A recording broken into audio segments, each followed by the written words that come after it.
अस्सलाम वालेकुम। मोहम्मद इकबाल खान एडवोकेट मौजूद है एक नया लीगल लेक्चर के साथ। आज का जो हमारा लीगल लेक्चर है वो है कुरेक्शन इन निकाहनामा। निकाहनामा में किस तरीके से कुरेक्शन की जा सकती है। देखें, बहुत से ये क्वेश्चंस भी हमसे पूछे जाते हैं और समटाइम ऐसा भी होता है कि उसमें गलती हो जाती है, मिस्टेक हो जाती है, या हमने आमतौर पर ये भी देखा है कि शादी हो जाती है तो शादी में एट द स्पॉट निकाहनामा भरा नहीं जाता। उसमें विटनेस भी मौजूद होते हैं, लड़की के गवाह भी होते हैं, लड़की का वकील भी होता है, लड़के का वकील भी होता है, सब कुछ होता है। सिर्फ ब्लैंक निकाहनामा पे साइन करा दिए जाते हैं।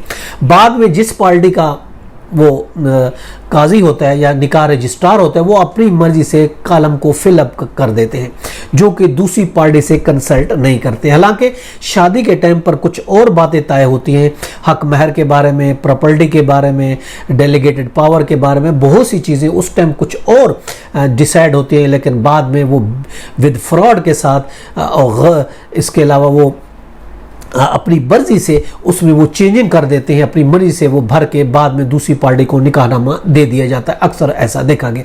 होना तो यही चाहिए था। देखिए, जब पार्टियां मौजूद हैं, गवाह मौजूद हैं, उसी टाइम निकाहनामा को भरा जाता।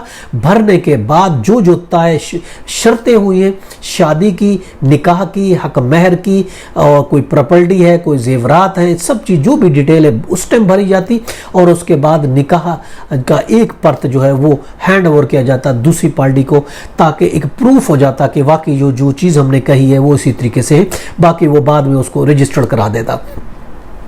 तो देखिए, अंडर सेक्शन 5 ये कहता है, जो मुस्लिम फैमिली ऑर्डिनेंस 1961 का है, कि हर जो भी निकाहनामा होगा वो रजिस्टर्ड निकाहनामा होगा। और इसलिए यूसी में निकाह रजिस्ट्रार को लाइसेंस इसलिए देती है अंडर सेक्शन 5 में कि वो निकाह उसको रजिस्टर्ड करे। जहां तक निकाहनामा की एंट्रीज का ताल्लुक है, और पूरी उसमें डिटेल मौजूद होती है, गवाह मौजूद होते हैं, हक महर है, वकील है, बहुत से लोग at this time of marriage मौजूद होते हैं और ये बतौर सबूत पेश किए जाते हैं।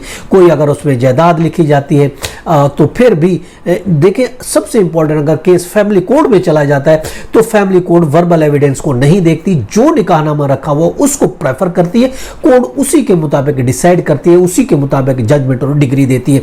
तब वक्त उसके खिलाफ बहुत ही स्ट्रॉन्ग किस्म की एविडेंस मौजूद नहीं हो कि यह गलत तहरीर किया गया है।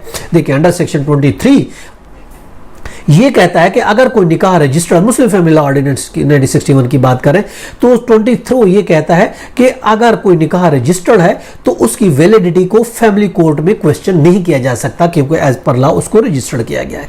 अगर कोई कहता है कि ये फ्रॉड है, ये मिस रिप्रेजेंटेशन है, इसमें कुछ कॉलम ज्यादा लिखे गए हैं, बाद में लिखे गए हैं, हमारी इजाजत नहीं थी, तो इसको वो चैलेंज किया जा सकता है। और उसकी आजादाना मर्जी की नहीं थी या फिर शादी फासिद है तो फिर ये उसकी रेमेडी फैमिली कोर्ट में नहीं है। अगर कोई कहता है कि देखिए मेरी रजामंदी नहीं थी, उसके बगैर ये शादी वो की गई है, तो मेरी रजा के बगैर की गई है, तो ये शादी फासिद है, इनवैलिड है, तो इस सूरत में भी आप फैमिली कोर्ट को अख्तियार नहीं, उसके लिए आपको सिविल कोर्ट जाना पड़ेगा। निकाह की इसलिए 4 कापियां दी जाती हैं ताकि दूसरी पार्टी भी 4 कापियां होती हैं, एक रिकॉर्ड में होगी यूसी, एक निकाह रजिस्ट्रार के पास होगी, एक दुल्हन के पास होगी, एक दूल्हे के पास होगी। इसलिए कापियां दी जाती हैं ताकि अगर कोई उसमें कोई मसला है, ताकि अगर उसमें कोई गलती है तो वो दोनों पार्टियां पढ़ लें अच्छी तरीके से, पूरी जो टर्म एंड कंडीशन निकाहनामे की सही तरीके से दर्ज की गई है, ताकि कोई बाद में मसला ना पेश हो। और निकाह रजिस्ट्रार देखिए, अंडर सेक्शन 21 निकाह रजिस्ट्रार जो है, अगर हम देखते हैं कि निकाह रजिस्ट्रार जो ये एक पब्लिक ये एक सर्वेंट कहलाता है। अगर इसको डिफाइन करते हैं, अंडर सेक्शन 21 है पाकिस्तान पिनल कोड का, उसके तहत ये फिट आता है। निकाह रजिस्ट्रार एक पब्लिक सर्वेंट है और ये पब्लिक ड्यूटी दे रहा होता है अंडर सेक्शन 21 पीपीसी के तहत। अगर कोई कहता है कि इसमें जो एंट्री हैं मैंने कुछ और बताई थी, अभी ये दूसरी लिखाई गई तो गलत लिखी गई है, तो उस सूरत में निकाह रजिस्ट्रार की कंट्रोलिंग अथॉरिटी जो होता है वो डिप्टी कमिश्नर है। डिप्टी कमिश्नर इसको कंट्रोल करता है। कंट्रोलिंग ये समझ लें एक पब्लिक अथॉरिटी है और पब्लिक सर्वेंट है, और इसको कंट्रोलिंग अथॉरिटी डिप्टी कमिश्नर होता है। डिप्टी कमिश्नर इसको कंट्रोल करता है।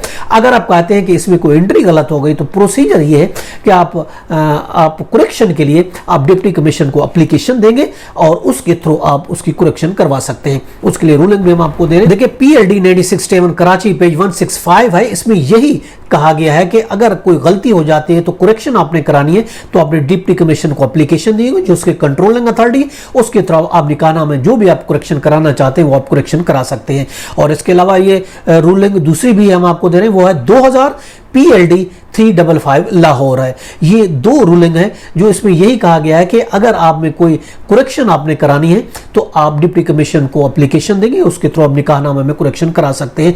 और देखें इस तरीके से अगर एक पार्टी दूसरी पार्टी को पता हुए बगैर गलत एंट्रियां कराती है तो ये फ्रॉड के जुमरे में भी आता है। आप उसके खिलाफ फ्रॉड की भी FIR under section 420, under section 468 और 471 के तहत उसके खिलाफ आपके पास ये भी ऑप्शन है कि आप FIR भी दर्ज करा सकते हैं कि ये जो टर्म एंड कंडीशन जो है ये बाद में ऐड की गई है, ये गलत की गई है, ये उस टाइम एट द टाइम निकाह जो है वो तय नहीं हुई थी। ये था आज का लीगल लेक्चर कि आप निकाहनामा में किस तरीके से करेक्शन करा सकते हैं। इसके साथ मुझे इजाजत दें, कर फिर मिलेंगे